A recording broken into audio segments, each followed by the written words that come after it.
Good morning students. आ जाओ एक बारी हम ना फ्रेजल वर्ब्स को रिवाइज करते हैं। देखो मुझसे कुछ स्टूडेंट्स ने कहा कि सर ये याद नहीं हो रही, तो मैंने सोचा भाई 15-16 इकट्ठी हो गई तो क्यों ना एक बारी 5-5 करके हम रिवाइज कर लें।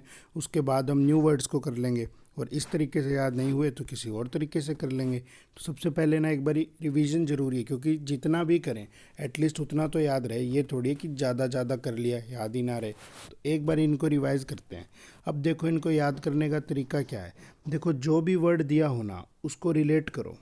अब ना एक से ज़्यादा मीनिंग होते हैं, लेकिन हम क्या करते हैं अलग अलग वर्ड्स एक वर्ड को अलग अलग मीनिंग से रिलेट कर देते हैं, फिर याद नहीं रहता भाई कि कौन से वाला मीनिंग से मैंने रिलेट किया। अब हर वर्ड को सिर्फ एक ही मीनिंग से रिलेट करेंगे और उसी से हम हमारी सारी फ्रेजल वर्ब्स रिवाइज करेंगे।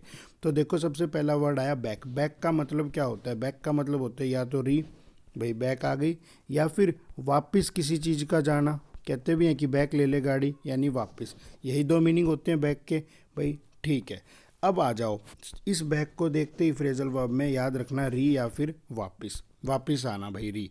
अब देखो बैक अवे।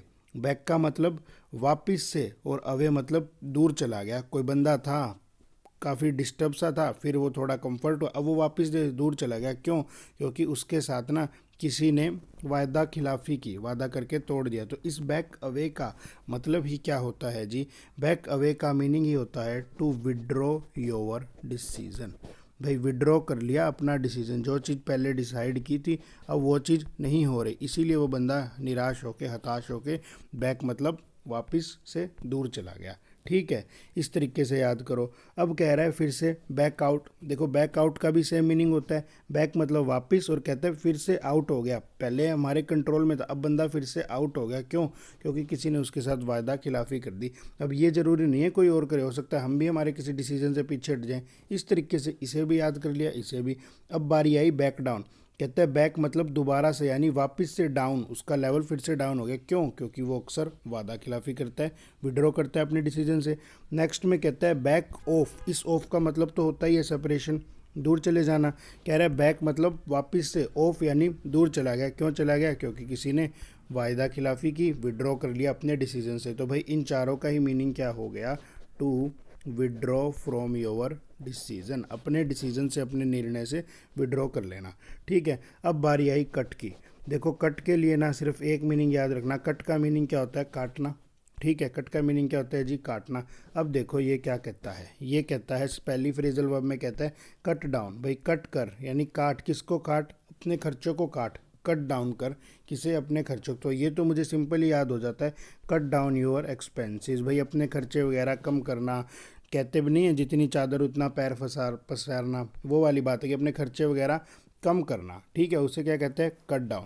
कट आउट को कैसे याद रखा जी? कट आउट को मैंने कैसे याद रखा? देखो कट आउट को यूं याद रख लो, भाई कोई बड़ा सा कपड़ा था, उसमें से एक छोटा सा पोर्शन कट किया और आउट, दुकान से बाहर ले गया। इस कट आउट का मीनिंग ही क्या होता है? To cut a piece from a whole. क्या मीनिंग होता है? To cut a piece from a whole. ठीक है, हो जाएगा। अब देखो थर्ड वाले को देखो, थर्ड वाले में क्या कहता है? Cut off. Cut off. Cut off का एक तो वो मीनिंग होता है जो एग्ज़ाम में हमारी आते हैं, भाई ये कट ऑफ गई है, एक तो वो मीनिंग हो गया। और दूसरा मीनिंग फिर से वही बात कह रहा है, कट कर। कट मतलब काट, खर्चों को काट, और ना ये ऑफ कर दे। ये लाइट पंखे हैं, ये चल रही हैं चीज़ें, इन सबको ऑफ कर दे।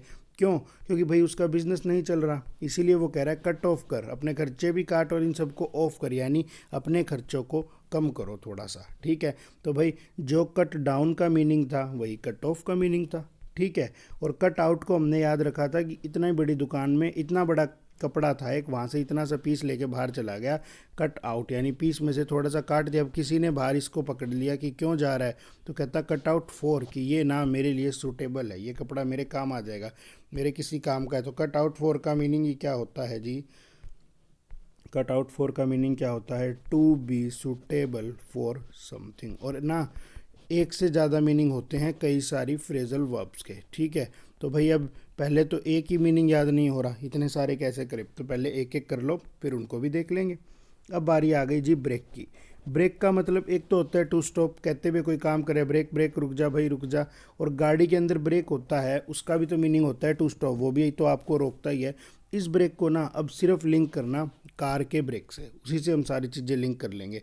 देखो ब्रेक डाउन सीधा सीधा याद रखना, ब्रेक डाउन दो तरीके से होता है। जब कोई आदमी ब्रेक डाउन होता है तो वो क्या करता है, रोता है, बुरी तरह से रोता है, टू क्राई वेरी बैडली, जब कोई बंदा ब्रेक डाउन हो।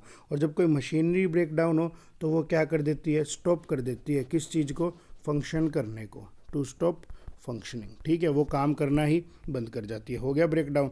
अब बारी I break of.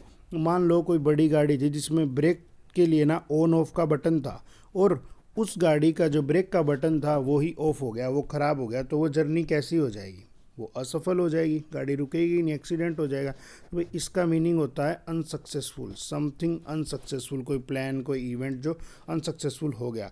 Break into, देखो एक गाड़ी का ब्रेक था वो ब्रेक हो गया, इसीलिए गाड़ी ब्रेक इनटू हो गई। भाई गाड़ी का ब्रेक टूट गया तो वो किसी दीवार वगैरह में टक्कर ही तो मारेगी। तो इस ब्रेक इनटू का मीनिंग क्या होता है, to enter forcefully, to enter forcefully, ठीक है, टू एंटर फोर्सफुली।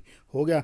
आगे कहता है जी ब्रेक आउट। आमतौर पर गाड़ियों के ब्रेक अंदर होते हैं, लेकिन मान लो एक गाड़ी का ब्रेक जो था बाहर था, और भाई किसी गाड़ी का ब्रेक बाहर होगा, ऐसी गाड़ी बाजार में आएगी तो वो बात तो जंगल में आग की तरह फैल जाएगी कि एक ऐसी गाड़ी आई है जिसका ब्रेक ही बाहर है। इस ब्रेक आउट का मीनिंग क्या होता है, टू स्प्रेड। क्या मीनिंग होता है जी, टू स्प्रेड। देखो 3 ही रिवाइज कर लेंगे, कोई इशू नहीं है, लेकिन अच्छे से करेंगे। 3 रिवाइज कर लेंगे, 3 करके रिवाइज करते हैं, पूरे वीक ही हम एक बारी रिवीजन करते हैं, जो किया है उसको याद करते हैं, क्योंकि आगे CHSL आ रहा है, आपको पता है CHSL आ रहा है, तो भाई उसके अंदर तो रिपीट होंगी ही होंगी ना, तो फिर इनको याद तो करें एक बारी अच्छे से। देखो आगे कहता है कॉल। कॉल का मतलब ही क्या होता है, किसी को फ़ोन करना या फिर किसी को कोई बुलावा भेजना। अब देखो क्या कहता है, पहले में कहता है call at, call at somewhere, ऐसे याद रख लो ना, कॉल एट कोई प्लेस आएगा आगे, तो भाई किसी जगह पर जाकर उसने अपने मित्र को, भाई बंधु को कॉल की और कहा कि मैं तेरे से मिलने आया हूँ। तो इसका मीनिंग ही क्या होता है, टू गो, या लिख दो to visit for a meetup, कि भाई आप किसी से मिलने जा रहे हो, to visit for a meeting. वो कोई मीटिंग नहीं, बस आप किसी व्यक्ति से मिलने जा रहे हो, आपके दोस्त से, बॉस से, किसी से भी, ठीक है। आगे कहता है कॉल इन आउट। देखो कॉल इन आउट का मतलब, कॉल का मतलब बुलाना, इन आउट एक आदमी ने कॉल किया और कहा कि जी बाहर क्यों बैठे हो, कॉल कर कहता आउट क्यों बैठे हो, इन आ जाओ मैं करूँगा आपकी सहायता। यानी कॉल इन और कॉल आउट का मीनिंग ही क्या होता है, टू हेल्प, टू हेल्प, ठीक है। आगे कहता है कॉल फॉर, भाई मुझे किसी ने कॉल किया, मैं ऑफिस में था, मैंने कहा क्यों कॉल किया है, तो वो कहेगा अरे कोई चीज़ चाहिए, कोई नेसेसरी काम है। तो कॉल फॉर का मतलब होता है नेसेसिटी, कोई चीज़ की अब आवश्यकता होना, कि वो चीज़ अब नेसेसरी है, ठीक है। देखो थोड़ा सा रफ मीनिंग भी याद रख लोगे तो भी काम चल जाएगा, एग्जैक्ट मीनिंग याद करने की आवश्यकता नहीं। कॉल ऑफ, भाई एक दिन एकेडमी की हमारी छुट्टी हो गई, तो हमने सारे बच्चों को कहा कि कॉल करके बोला कि आज ऑफ है, आज के दिन अपने प्लान्स को छोड़ दो, कुछ और कर लो। तो भाई उस चीज़ का क्या मीनिंग होता है, अबेंडन, किसी चीज़ को, किसी आइडिया को, किसी चीज़ को छोड़ देना, त्याग देना, ठीक है। अब बारी आई इनकी। देखो कैरी का मतलब क्या होता है, मैं तो कैरी से एक ही मतलब उठाता हूँ, लेके आना साथ में, या कहीं लेके जाना, स्कूल में कहते नहीं थे कैरी और वाटर बॉटल विद यू, अपनी वाटर बॉटल अपने साथ लेकर आओ, ये मान लो कैरी का वो मीनिंग होता है। अब उसी से ना हम सारी चीज़ें रिवाइज कर, लिंक कर लेंगे। देखो कहता है कैरी यानी लेके आना या लेके जाना, कैरी अवे कहता है इसको उठा के दूर ले जाओ, बाय बाय कोई व्हीकल वगैरह की हेल्प से। क्यों ले जाओ, कोई आदमी को कह रहा है कि इस आदमी को उठा के दूर ले जाओ, क्योंकि भाई उस आदमी ने ना अपना टेम्पर ही लूज़ कर दिया है। उस आदमी ने क्या कर दिया है जी, अपना टेम्पर लूज़ कर दिया है, टू लूज़ टेम्पर, भाई उसका अपने ऊपर कंट्रोल ही नहीं है, उसने अपना आपा खो दिया है।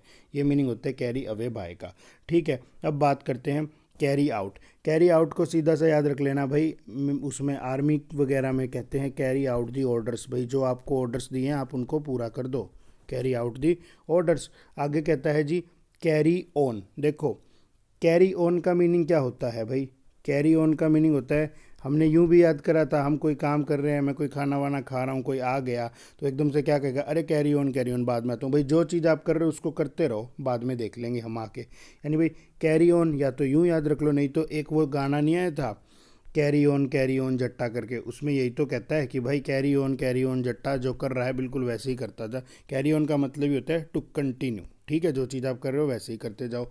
आगे कहता है, फिर से 3 वर्ड और बच गए, कास्ट अवे। देखो यूं तो कास्ट के बेसिस पे डिस्क्रिमिनेशन करना बहुत बुरी बात है, बहुत गलत चीज़ है, लेकिन इन फ्रेजल वर्ब को याद रखने के लिए इस कास्ट को इसी से रिलेट कर लिया इस कास्ट को देखते ही।